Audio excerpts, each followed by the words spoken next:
Remue ménage. Remue ménage.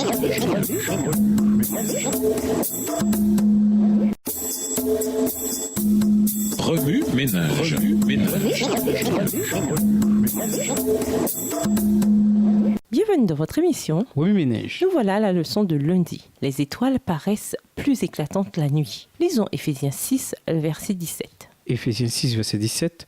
Prenez aussi le casque du salut et l'épée de l'esprit qui est la parole de Dieu. Mon père, qui désirait la meilleure éducation pour moi, m'a inscrite à une école primaire internationale.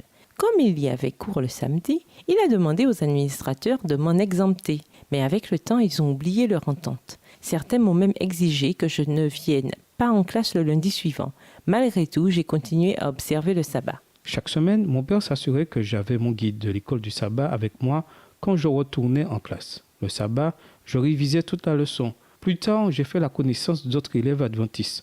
Nous avons décidé de nous réunir tous les sabbats pour discuter de la leçon et pour prier. Nous avons finalement transformé ces réunions en service de culte complet. Les anciens de l'église venaient chaque sabbat pour nous soutenir. Avant de fréquenter cette école, la prière et l'étude de la leçon de l'école du sabbat me laissaient plutôt indifférente. Cependant, après avoir subi la pression de l'administration de l'école, j'ai commencé à prendre ma foi au sérieux. J'ai appris à étudier ma Bible et à prier. J'ai appris des chants d'encouragement. J'ai même découvert que j'avais les aptitudes nécessaires pour prendre la parole devant notre petite congrégation d'étudiants. Cette expérience m'a poussée à défendre ma foi. Je rêve actuellement de devenir avocate. Dans la dernière phase du conflit avec Satan, ceux qui resteront fidèles à Dieu seront privés de tout soutien terrestre.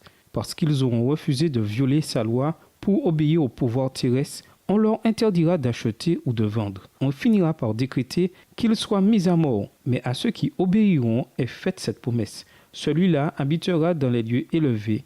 La forteresse bâtie sur le rocher sera sa retraite. Son pain lui sera donné. Ses provisions d'eau ne lui manqueront point.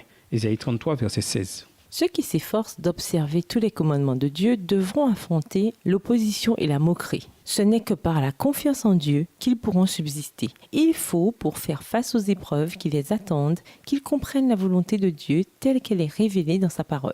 Ils ne pourront honorer l'Éternel que dans la mesure où ils auront une juste conception de son caractère, de son gouvernement et de ses desseins, et où ils se conformeront à ces derniers. Seuls ceux qui se seront fortifiés par l'étude des Écritures pourront subsister au cours du dernier conflit. Chacun devra résoudre cette question vitale. Obéirai-je à Dieu ou aux hommes? Remue ménage, quel rapport y a-t-il entre la persécution et le développement de notre foi? Au revoir. Et à demain si Dieu veut. Remue ménage. Remue ménage.